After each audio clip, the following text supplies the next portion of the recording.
I'm doing something a little bit different than I usually do. I enjoy playing the guitar. I suck at it. But I always do intro music. And so today, I don't know, I'm just going to go at it with a little bit of, I don't know, just a little something. I don't know. Fuck. It might suck. It might not. I don't know. I just fuck around with this. So I figure instead of playing a little, intro from somebody else, why not get it genuine and authentic from me? I don't know. I'm trying to think where we go. I don't know. A little A minor. I don't know. I don't know where it goes. Sometimes it goes south.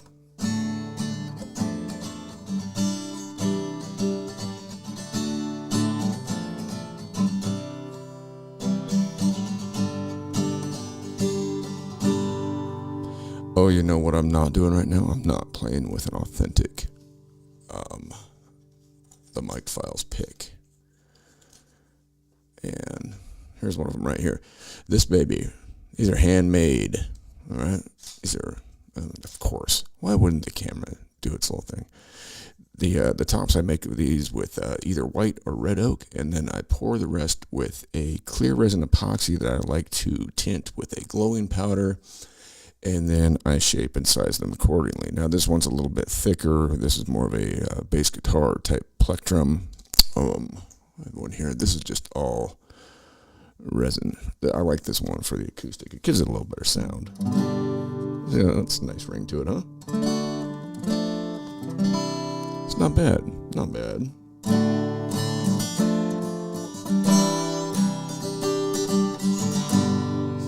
Not bad, huh? Not bad, not bad. I don't know. Pretty good sound, huh?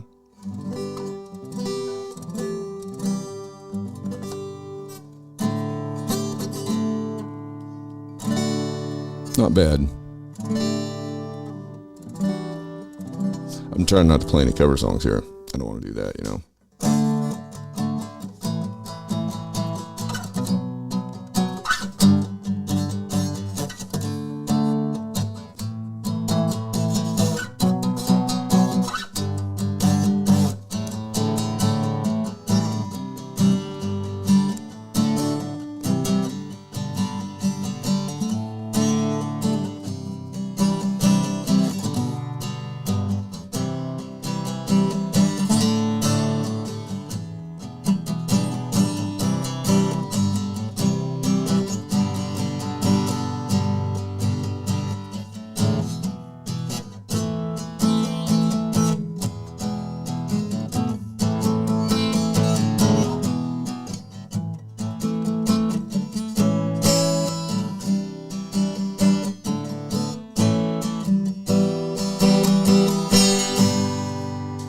Well, there we go.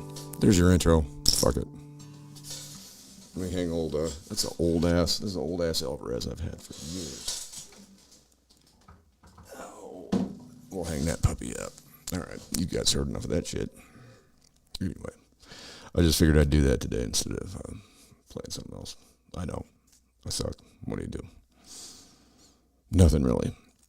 Anyway, breaking news going on today. What do we got happening? We got, as of yesterday, the lawmakers in the House are getting an extra $10,000 a year. Like, they don't get enough money. Now they're getting an extra $10K for security. Now, I don't know how they're going to spend their $10K. I don't know. I get my security for free. I bought 2 cameras, one on the back, one in the front of my house, and it has a free app with it, and I can monitor it. It gives me alerts whenever somebody approaches the property. You can go that route, or, whatever. Or you can have no security. I don't know. I mean, everybody in the city, I'm sure you've got your own ways to go or not about the thing. I like to know what's going on. I like to be able to see who's at the house. And I can sit here in the studio, and it'll come up on my phone or whatever, and I can see who's outside. And I have alerts that can come up whenever I want them to. I personally keep them on 24 hours a day because it's always in the hours that you least suspect it that somebody shows up that you don't want to be at your home. Just saying. But now Now, all these members of Congress have been allocated an extra $10,000 on your dime. That's right. So you've got 435 members of the House of Representatives getting an extra $10,000 a year for security. Yet they don't give a shit about you. They couldn't care less. But we got to give them an extra $10K. So do the math on that. I mean, they make this money seem like it's nothing, like it doesn't matter. They just allocated another $270 million for Ukraine. Lovely. On the aftermath of the Ukrainian cargo plane crashing in northern Greece that was full of arms. That supposedly belonged to a gentleman that is under U.S. sanction, and he's basically the equivalent of the Lord of War gentleman, Victor Booth, who we're looking at trading to Russia for Brittany Griner and Paul Whelan. So we're looking at letting the Lord of War, the guy that was portrayed by Nicolas Cage in the movie, and you've all seen the movie, right? Lord of War. I mean, hey, if somebody's got to do this stuff, right? I mean, so what are you gonna do? Somebody's got to do this. Somebody's got to sell arms and get people killed. I mean, why not, right? I mean, people need to be killed, right? Come on. I mean, come on, man. I mean, if Joe Biden's going to do it, somebody's going to do it. Somebody's got to kill people. I mean, life's too short not to kill other people, right? I mean, this is what we vote for, right? To keep our little thing going here. Well, guess what, folks? Our little thing is falling apart. It's falling apart right in front of all of us. And if you don't think so, then you're naive. You want to be naive? That's fine. Enjoy your life of naivety. We worry about so many stupid fucking things. It's just absolutely ridiculous. And you look at the way that this world is going right now. I mean, if anybody does, if you're not familiar with the second law of thermodynamics, maybe look into it. It's basically sums down to a thing they call entropy. Now, entropy means that basically everything is breaking down, constantly, right? And you have to agree with that, because the moment that we get popped out into this world, we start dying, right? Every second you're alive, on the other hand, is also a second that you're dying.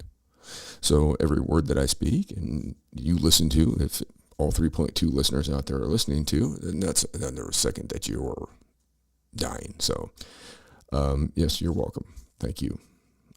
I appreciate taking moments of your life away from you. But I think that we need to think about these things. I think we need to examine what the fuck it is that we're doing here. What is going on? Like, what is fucking happening here?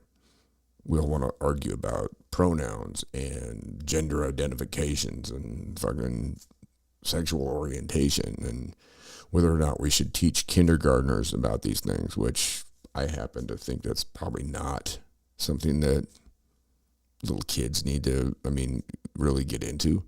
I think that they should, have understanding, that they should be accepting of everyone. And kids are generally, for the most part, kids are that way regardless. If you don't say anything to a child about these things, I don't think that a child ever thinks about it. If you take, you could take let's say a baby from Beijing and a baby from Colby, Kansas. Okay, these are just hypotheticals. You put them in a playroom together with toys, and they don't know how to speak yet. Say they're 2 years old. What's going to happen? They're probably going to just play, right? Because they don't know any different. So, we all come to these places in life where we've got these prejudices and these, I don't like this person, I don't like that person just because of blah, blah, blah, religion, appearance, what the hat they wear. Who gives a fuck? these are all learned behaviors. And these are all things that are put inside kids at a younger age. I mean, unfortunately, I never had any of that type of thing implemented in my mind. I mean, I didn't really, I guess it was by high school, maybe started to figure out racism, because I went to school with some racist fucks, that were shitheads. And it wasn't until one day in class that a female classmate of mine who I was friends with then and still am happened to be dating a black man. And these idiots were saying shit in class. It was just, I grew up in Wyoming, right? There's not a lot of diversity here. There just isn't. It's just the way it is. And these idiots started saying things to her that, caused her to, she started crying. And the teacher didn't do anything. And the teacher happened to be the superintendent of schools, because all of us who were put in this special class, we got kicked out of the regular class because we had a reputation. So the first day of school, we walked in. The teacher who we'd given a hard time, who was an idiot, said absolutely not. Sent us all to the guidance counselor. They formulated a special class for us, and out to the wood shop we went, which, whatever. But I really wasn't exposed to anybody saying racist shit until that point in time, when they started, using the terminology, using a word that I would never use. I won't use it to this day. I never have used it. I don't ever have any intention of using that word, because it's just something that, to me, when I hear it, it's repudiating. It fucking bothers the shit out of me. Just like I don't like being called certain things. I don't like being called a cracker. Okay, and the fact of the matter is that most of us never had any. Most of us, we don't have these racist thoughts inside of us. I don't think. Some people do, I guess, but a lot of that has to do with ignorance and fear. And I think that's what it boils down to more so than anything, is fear. Is that people, when they're fearful of something that they don't understand, they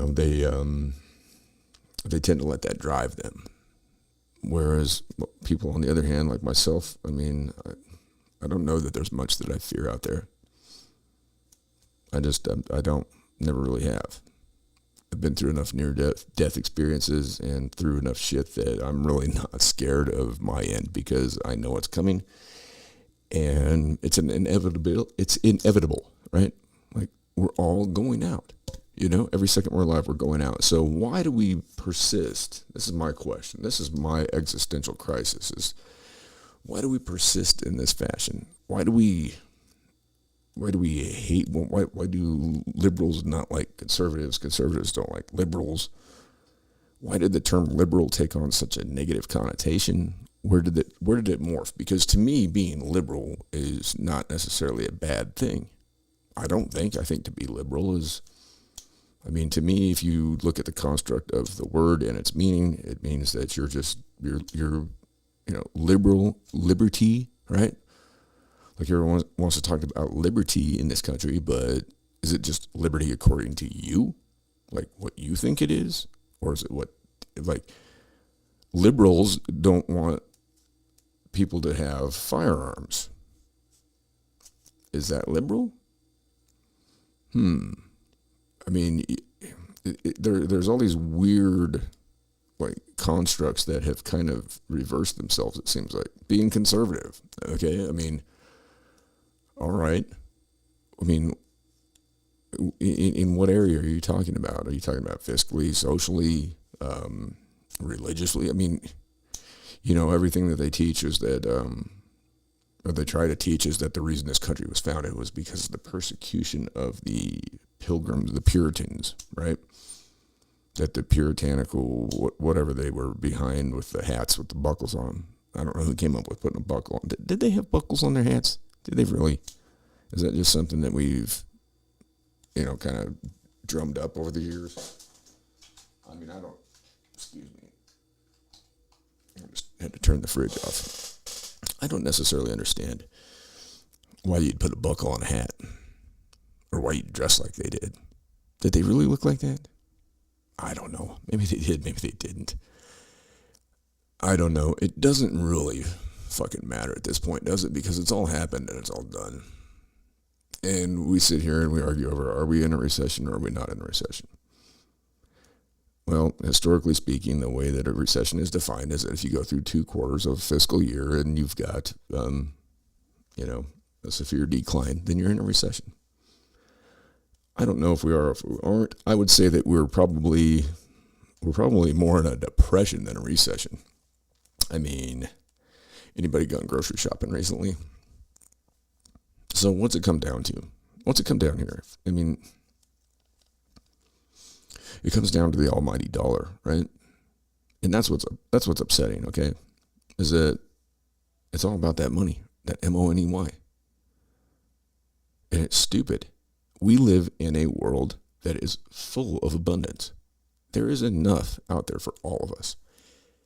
Yet there's a group of a small percentage of people that feel like they need to have, way more than everybody else. Now, maybe they think that they're God. I don't know what they think. I don't know if they don't understand that they're going to die just like everybody else, and it doesn't really matter about a material possession. Everybody can have what they want and what they need for sure, And I always get off on this thing, but it really bothers me. It bothers me a lot that we have so many homeless people. We have starving children. We have people that have honest needs and they're not getting what they need. Yet you have this class of people that is just whatever women fancy that they desire, they can acquire that. And then when you look at those people, that percentage of people that everybody aspires to be, these people that have these huge houses and cars and, they're unhappy in their relationships, right? They're always going through divorces. They have domestic issues. There's violence. There's abuse that occurs. These people are miserable. They don't like one another. For those of you, I don't know how many of you are, would even fall in that category, but I know that the times that I've spent with people that, I've kind of thought, wow, boy, if I had this kind of money and everything would be okay. Well, no, it wouldn't be. Because there's a base need, I think, that we all have.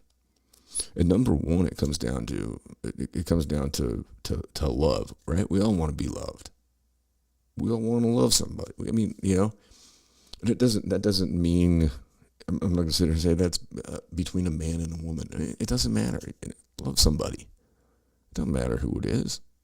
You want somebody to love you. You want somebody to care about you. You want to know that you got somebody to fall back on, somebody that you can rely on in those tough times, because we all go through the good and the bad. And the thing is good and bad happens to everybody. It doesn't matter about the amount of money that you have. And that's part of life. That's why I started off with saying that every second that since we were born, we were dying. And that's the beauty of life, because it's fleeting. It's leaving us every second, right? It's going. I mean, and we all see it as we progress through it. And it can be taken away at any point in time.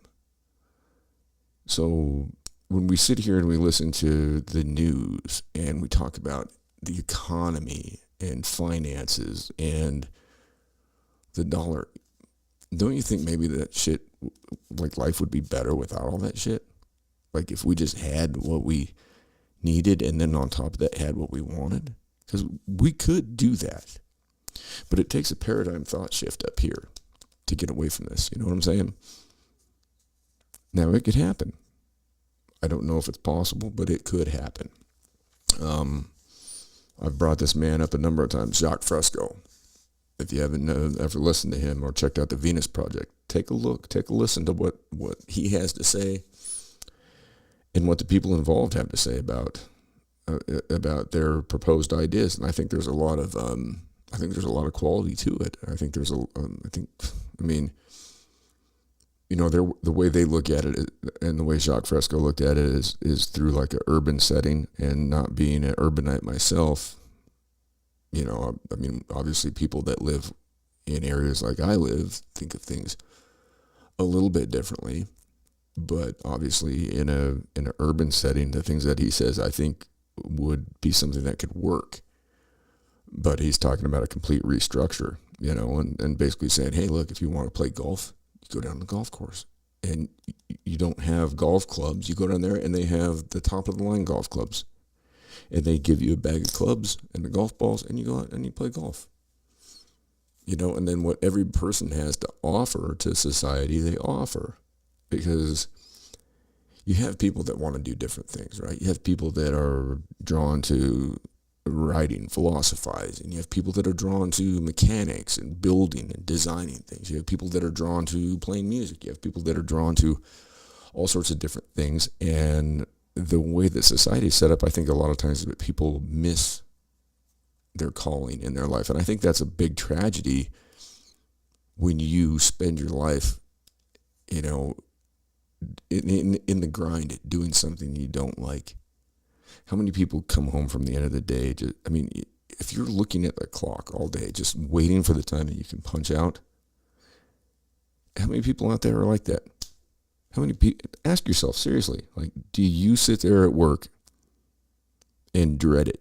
On Sunday night, do you go to bed and think, damn it, I gotta wake up tomorrow and go back to this shit? Or do you think, Sunday night, I can't wait to go punch in? I think that there's probably a high percentage of people that are affected negatively by their work experience. Let me know. Let me know if I'm wrong. But that's kind of the way I see it. I always felt that way about work until I started doing my own thing. And it was liberating to do that. And I went for a number of years doing it, quite some time, and things were successful according to society, But then it got to the point where it was like there was nothing that was fulfilling about it. Like I wasn't getting what I needed personally, You have to do things that you think or that you get a reward from, and not necessarily monetarily. Money is not the only reward there is in life, people. You can do. I know guys that have made a ton of money doing shit that they hate doing. Is that how you want to live? You don't have long here. We don't have long.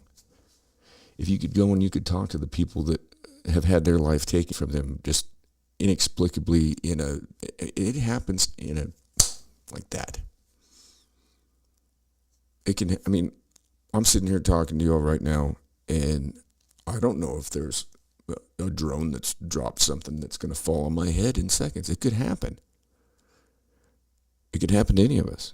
You could be just having a great day, wandering around, doing some shopping or whatever, and boom, all of a sudden you're in the middle of a situation where you have one of these psychopathic people with a gun come in and just decide to start knocking people off.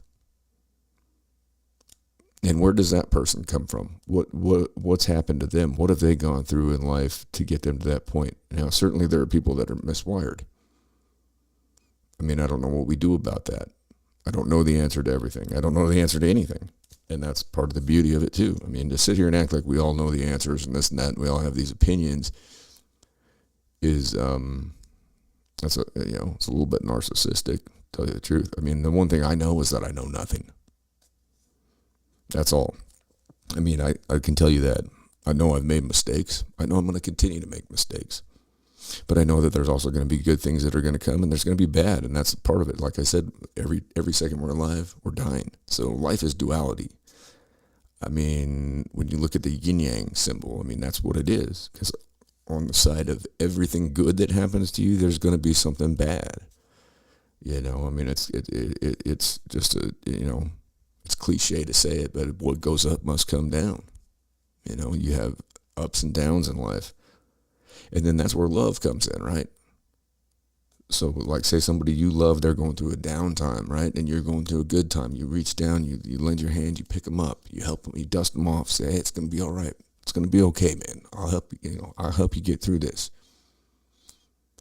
And when you're down, you can't be afraid to ask for some help. You know, and I mean, that's a big problem I have. I don't ask for help. I oftentimes will go down in that, you know, you go down in that downspin and just, you know, you're going to get yourself out of it. And, you know, you're too proud. Pride is a motherfucker. And I'm guilty of that, of being, you know, too proud to ask anybody to help me out. I'm trying to do better with that.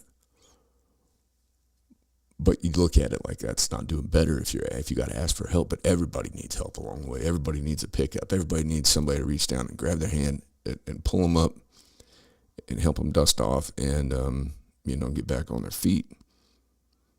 But what we don't need, here's what we don't need is, and I'm saying this with absolute conviction, is we don't need more war. We don't need more death. Why do we have the desire to do that? Why are we taking this bullshit money that doesn't exist and investing it in weapons of death and destruction and war? Why are we doing this? You got to ask yourself that. What is this accomplishing? I mean, and what it comes down to is you're talking about people fighting people, when in reality this is a disagreement between, you know, those who govern. So, you know, you've got a guy like Putin and a guy like Biden. You know, Putin was in the KGB.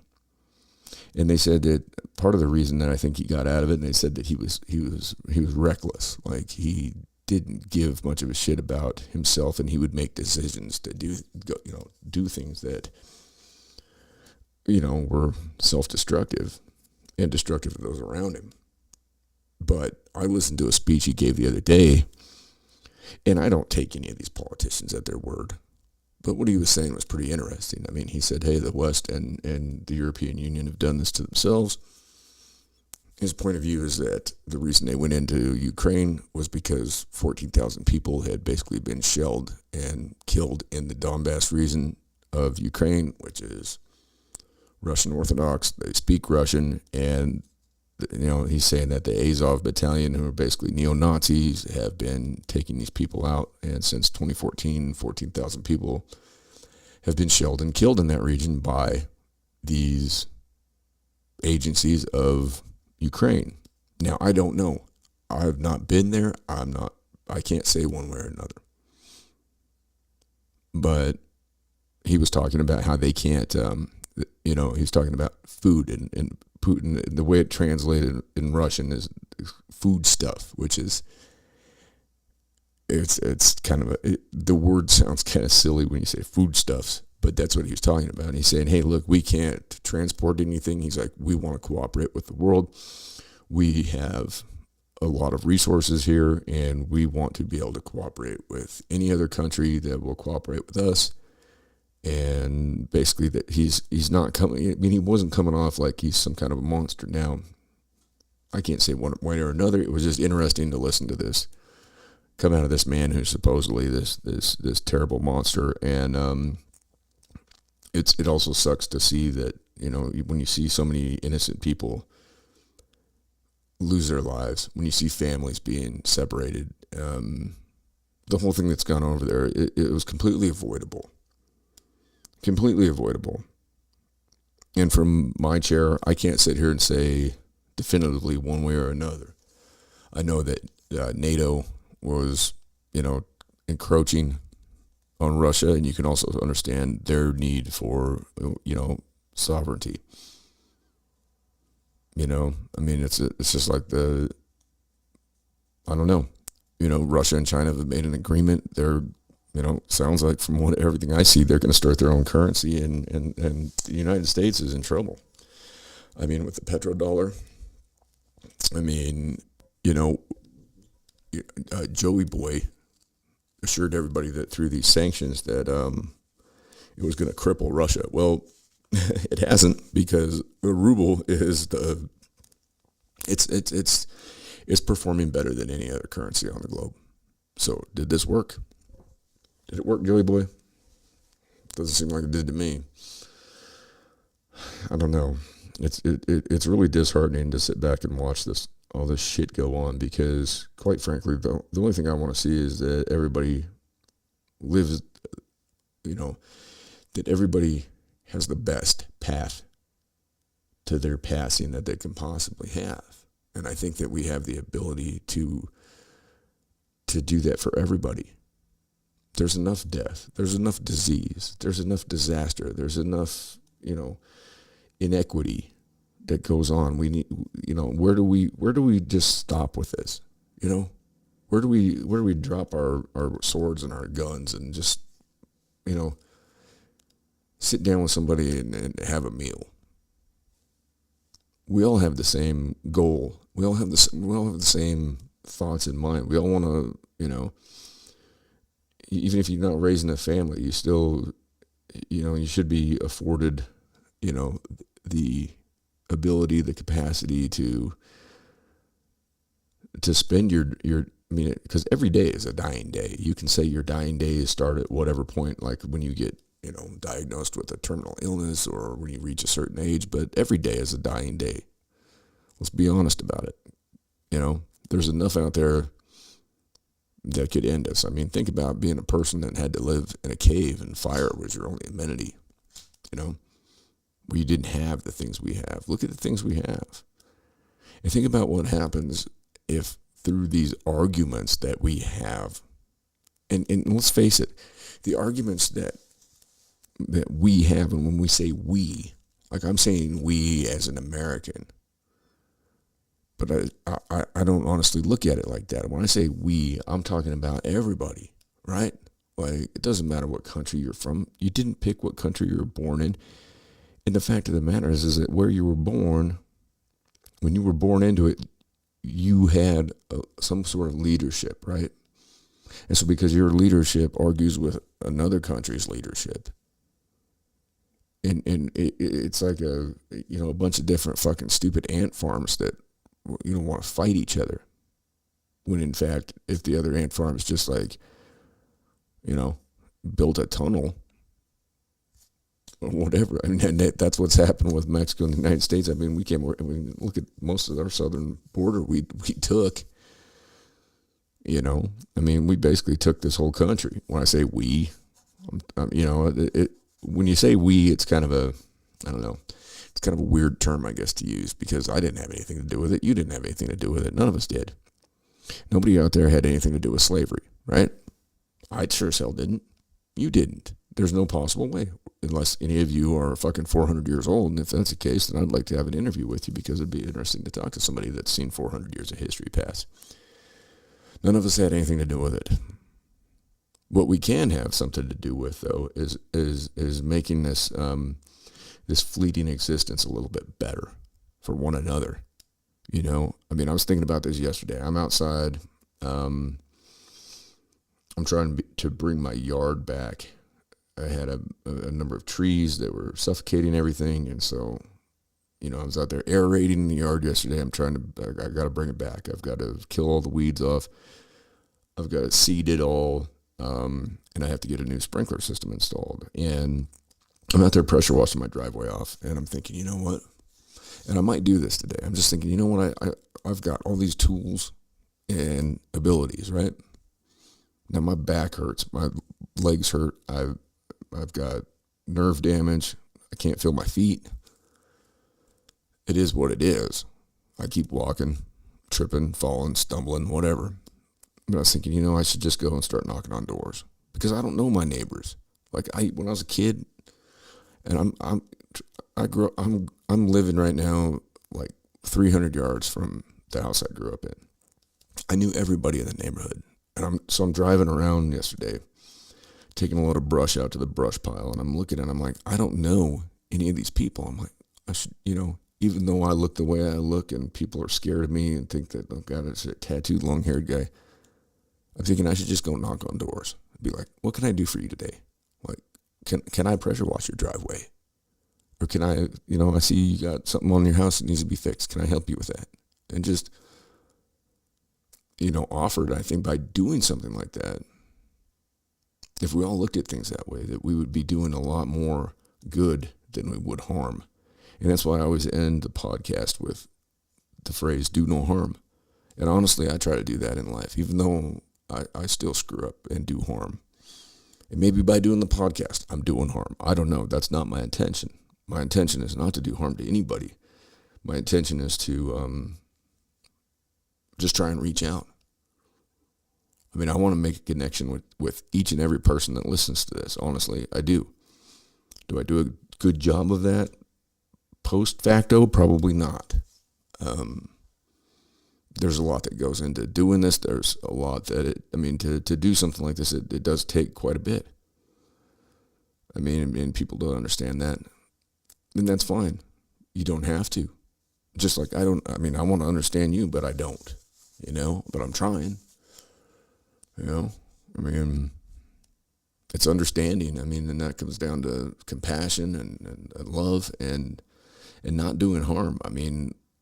Why do we wish harm on anybody? Why, when it comes down to it, you think about it. How many of you out there as citizens of this country or citizens of anywhere would greenlight putting your tax dollars into developing weapons to go kill somebody else? There's no difference between people other than appearance or religion, but deep down in who we are, there's not a difference. We all have certain qualities, and one of them is destructive, and one of them is to be benevolent. We all have that malevolence and benevolence in us, and that's what it comes down to. We've got these dueling forces in almost everything, because you got rich people, you have poor people. Because you have joy, you have sadness. Because you were once starving, now you have, plenty to eat. But it doesn't mean that the starvation won't come back.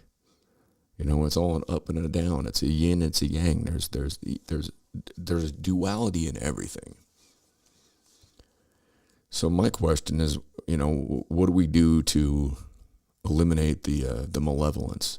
Now we have to go through those experiences. We have to understand the monster that is, quote unquote, in the closet or whatever. And we all have to go through that. But it would certainly be nice to do something to progress society to the point. It breaks my heart that there's kids out there starving with no clothes. I watch videos from poorer countries, and you see what some of these. I was watching some shit the other day, and these people are literally living in shit.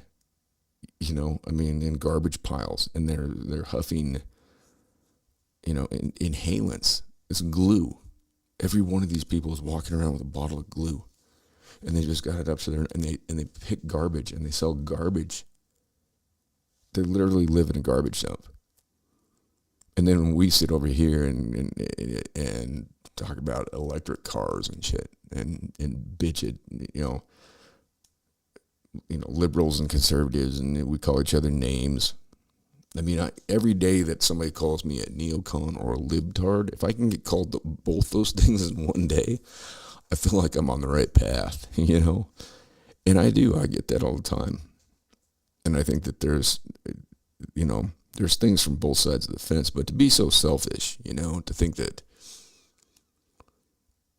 because you worked some shitty cheese job your whole life that you're entitled to this, that, or the other thing is just ridiculous. If you look at it and you think, stop and think about what it is that everybody's, you got to work, you got to have a job. Why? We have technology. How many jobs would be eliminated with technology? And we look at that as going, that's a bad thing. Why would it necessarily be a bad thing? If you work a job that you can't stand, wouldn't it be nice if you didn't have to go there every day and you could still have what you needed to go pursue what you wanted to do? Say you work your shitty cheese job all day, but what you really want to do is get off work and go home so you can paint or draw or write or play music or take care of, grow different vegetables or crops or something like that. If we all had the ability to pursue the things in life that we were passionate about, I honestly think that you're going to eliminate crime. you're probably going to eliminate a lot, and who cares about drug use? I mean, that's all stupid. Everybody uses drugs every day. Every one of you out there that's listening to this, you're a drug addict. You're a druggie of some sort, whether it be caffeine, whether you're on some kind of medication, no matter what. I mean, drugs, it's such a goofy terminology for just using things that come from the earth. I mean, do I want to see people overdosing on fentanyl? No. It's synthetic. It's a bad thing. But why do people use things like that? Because they're going through pain, right? So if we eliminate the pain and suffering that people are going through, people live better lives. And why do we have the desire to take or ingest things that alter our reality? And then how come you're looked at as a criminal if that's something you do, instead of being looked at as somebody that maybe that person needs a little hand up, a little help. Maybe they don't need to be thrown in a cage. Maybe that's not going to help. You know what I mean? I don't know, just crazy thoughts from a weirdo, I guess. But, it's something to think about. I don't know. I go off on these diatribes, and I've got a bunch of stuff. Someday I'll put it all out, I guess. I've got pages and pages, hundreds, probably thousands of pages of writings and this and that I've put together about these things. And sometimes I find it difficult to articulate myself. But I guess at the end of the day, I want the best for each and every one of you out there. I want you all to have the best of everything you can have while you're here. And I think that there's a way to go about that for everybody that doesn't involve people ending up living in tents and on the street and shitting on the street and disease and death and, kids born into just abject poverty and having no hope. I think what we do need to have is hope, and we need to have hope in our brothers and sisters. And that's why I look at everybody on this rock as a brother or a sister. I mean, I don't give a shit about the pigment of your skin. I don't care which man in the sky you look up. I don't care. It doesn't matter. I mean, the way I look at it is, each and every man and a woman is a god unto themselves, and should be that way to each and every person that they come in contact with. We should all pursue, kindness, compassion, love, happiness. It's too short. It's too short to be killing each other. It's too short to be hating each other. It's too short. There's no reason for it. And if anything else I'm trying to convey in this podcast, it's that. It's too short. So I'm going to go out today. I'm going to sign off here. I'm going to go out. I'm going to try and do something for somebody today. And I hope you do the same. And if you happen to come into my path, then let me know what it is you need and what it is I can help you with. And if it's within my grasp to do, I will certainly do it. And I hope that y'all do the same. And know that I love and care about each and every one of you. I wish you all nothing but the best. And, I'd like to see a day go by without somebody being unnecessarily murdered or killed for no fucking reason. I'd like to see a day go by that somebody who had those thoughts, because obviously something drives people to commit these atrocities. And we have to do some introspection into ourselves. We can't just blame and point fingers. That's got to stop. It's not through blame and pointing fingers that we get better. It's through love, understanding, compassion, talking to one another, being kind and decent. So with that in mind, I'm not going to take you out with any of my shitty music. I'm sorry I brought you in with that, but we'll just take you out with, I don't know what, just a little happy tune or something like that. So anyway, I hope you all are well. I love you guys. Be well, be good or be good at it. In all things, be kind and do no harm. I'm out.